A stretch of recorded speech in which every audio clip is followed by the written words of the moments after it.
ये क्या होता है, क्योंकि आजकल लोग इसकी परिभाषा अपने आप से करने लगे हैं। आज के इस वर्तमान समय में लोग या तो अपनी छोटी छोटी गलतियों को छुपा लेते हैं या फिर नजरअंदाज कर देते हैं। प्रिय श्रोताओं, वास्तव में ये छोटी छोटी गलतियाँ हिंदू धर्म शास्त्रों के अनुसार पाप की श्रेणी में आती हैं। लोग ये भूल जाते हैं कि वो अपनी जिन छोटी गलतियों को नजरअंदाज कर रहे हैं वही उनकी जिंदगी में आगे चलकर एक बड़े पाप का रूप ले लेती है। लेकिन प्रिय श्रोताओं, क्या आप सभी जानते हैं कि भगवान हमारे छोटे छोटे पापों को माफ कर देते हैं, या फिर इसके लिए भी मनुष्य को सजा दी जाती है या फिर किसी अन्य प्राणी को भी सजा दी जाती है। दोस्तों, हम आप सभी से निवेदन करते हैं कि आज का यह वीडियो आपके लिए बहुत जरूरी होने वाला है, इसलिए आप इस वीडियो को बिना भगाए अंत तक जरूर देखें और पूरा देखें। हिंदुओं के पवित्र धार्मिक ग्रंथों के अनुसार एक बार श्री कृष्ण अपने सखा अर्जुन के साथ नगर घूमने निकले।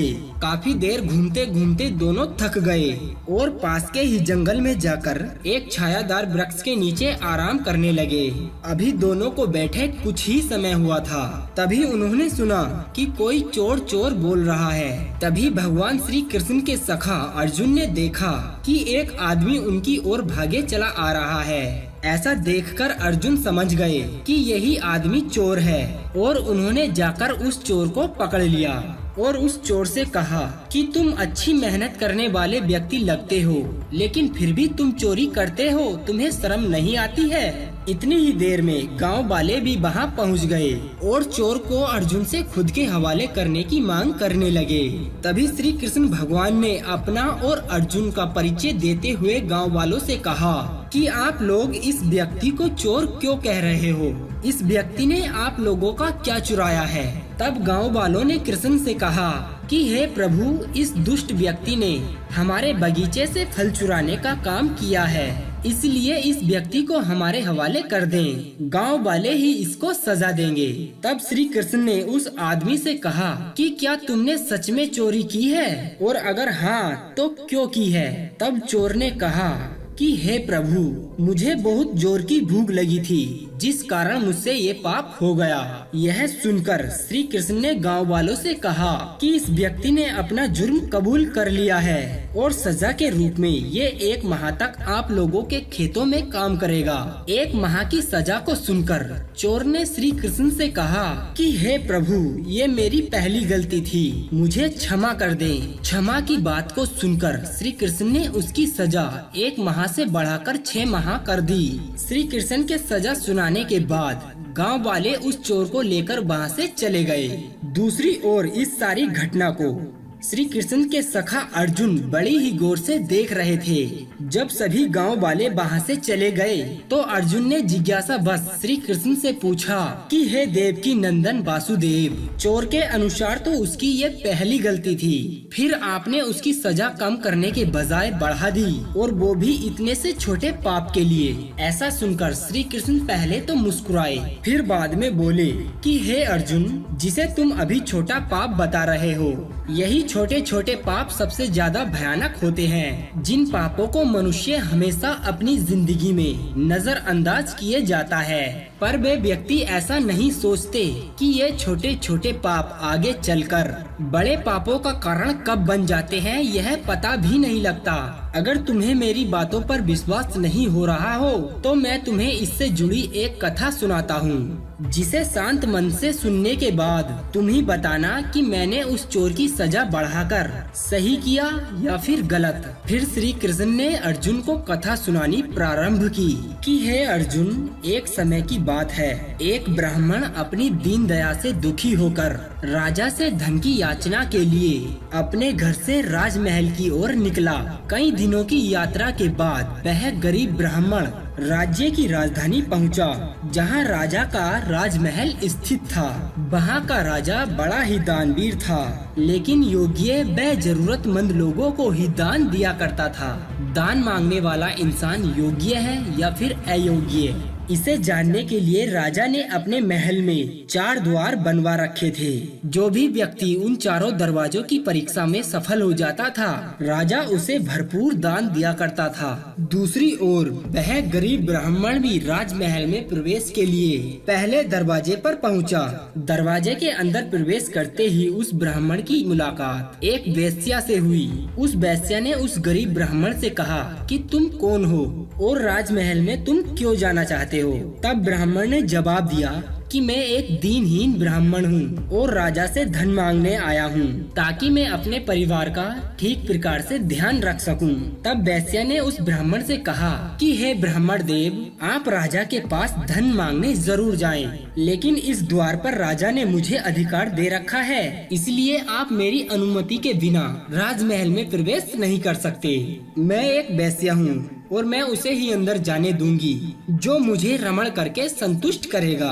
वैश्या के मुख से ऐसी बातों को सुनकर उस गरीब ब्राह्मण का सर शर्म से नीचे झुक गया और उस ब्राह्मण ने उस वैश्या से कहा कि मैं ऐसा नहीं करूँगा।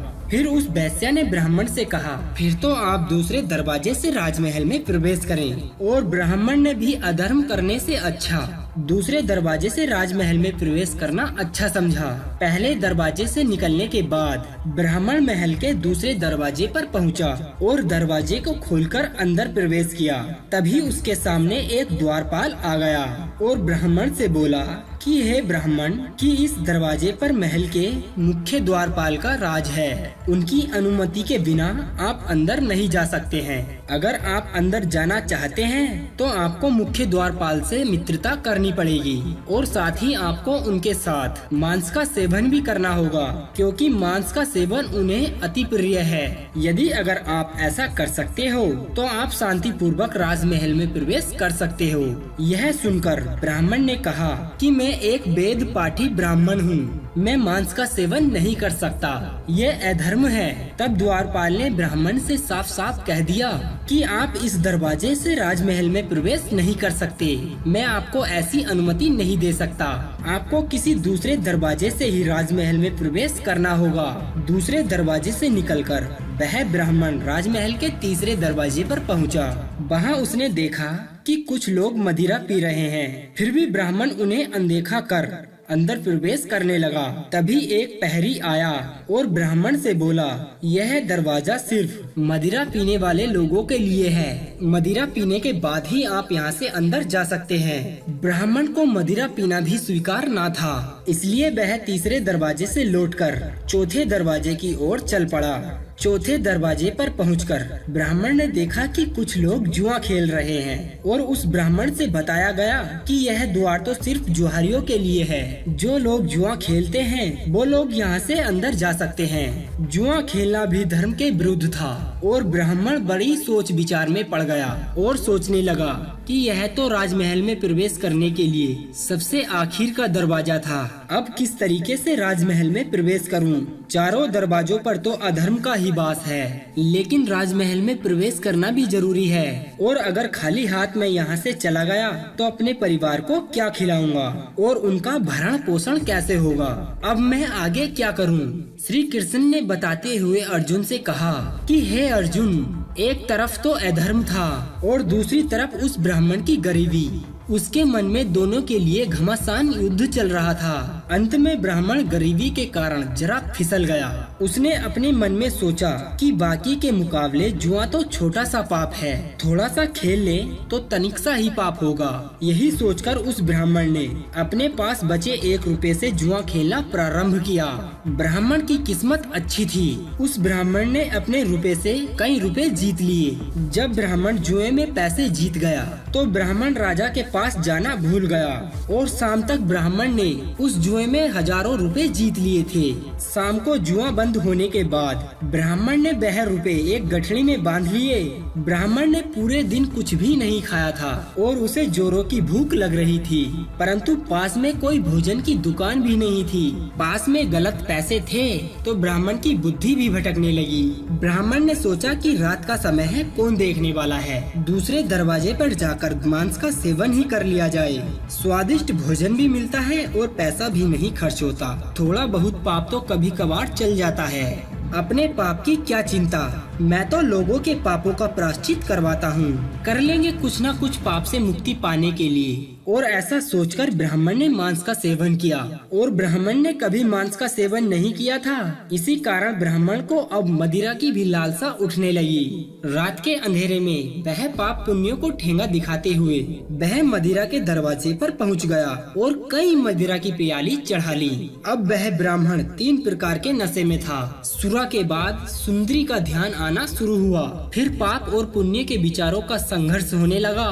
ब्राह्मण को ध्यान आया कि वेश्या ने रमण का न्योता दिया था। साथ ही उसे यह भी याद आने लगा कि काम पीड़ित का रात्रि निमंत्रण ठुकराना पाप की श्रेणी में आता है। परंतु मदिरा के नशे में ब्राह्मण यह भी भूल गया कि किन परिस्थितियों में रात्रि निमंत्रण नहीं ठुकराना चाहिए। पाप पुण्य के मापदंड उन्होंने अपने हिसाब से कर लिए और शास्त्र तो काफी पीछे छूट चुके थे। और फिर ध्यान आया कि वेश्या रमण भी शास्त्रों में पाप की श्रेणी में आता है। फिर वह सोचने लगा कि जैसे इतने पाप हुए वैसे ही एक पाप और सही, सभी पापों का एक साथ ही प्रायश्चित कर लूंगा। अंत में शास्त्र और बुद्धि दोनों ही हार गए और वह ब्राह्मण पहले दरवाजे की ओर चल पड़ा। पहले दरवाजे पर पहुँचे और वेश्या के यहाँ रमड़े। वेश्या ने उन्हें संतुष्ट किया और जुए में जीता सारा धन उससे ले लिया। एक पूरा दिन चौथे दरवाजे पर व्यतीत करके दूसरे दिन प्रातः काल ब्राह्मण महोदय उठे। वेश्या ने उन्हें घृणा के साथ देखा और कहा कि कंगाल व्यक्ति का किसी वेश्या के यहाँ क्या काम, और नौकरों को बुलाकर घर से बाहर फिकवा दिया। इधर राजा को सारी सूचना मिल चुकी थी। ब्राह्मण चारों दरवाजे पर पहुंच गया और उसने जाकर कहा कि मैं सारी शर्तें मानने के लिए तैयार हूँ, मुझे बस अंदर प्रवेश करने दो। लेकिन आज यहाँ का नियम बदला हुआ था। शर्तों के अनुसार कोई भी द्वारपाल उस ब्राह्मण को राजमहल में प्रवेश देने के लिए राजी न था। सभी दरवाजों से ब्राह्मण को धुतकार दिया गया।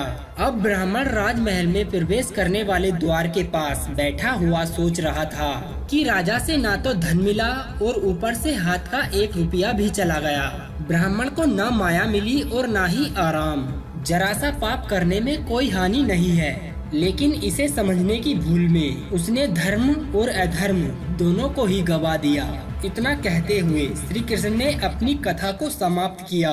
तब अर्जुन ने हाथ जोड़कर उनसे कहा कि हे नारायण, आपने उस चोर को सजा देकर बहुत ही अच्छा किया।